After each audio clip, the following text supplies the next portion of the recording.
Hi ළමයි එන්න අපිත් එක්ක වෙසක් කෝඩුවක් හදන්න. අපිට වෙසක් කෝඩුවට උණ බඩ නැති නිසා අපි පාවිච්චි කරේ මෙන්න මේ වගේ ස්ටික්ස් ටිකක්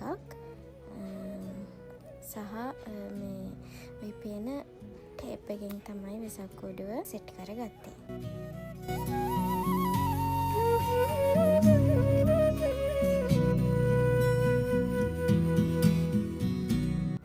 මේ ස්ටික්ස් ඔයාලට ඕනම සුපර් මාකට් එකකින් ගන්න පුළුවන්. සාමාන්‍යයෙන් මේවා යූස් කරන්නේ බාබකියු වගේ දේවල් දාන්න. ඒත් ඉතින් අද අපි වෙසක් කෝඩුව හදන්න පාවිච්චි කරනවා.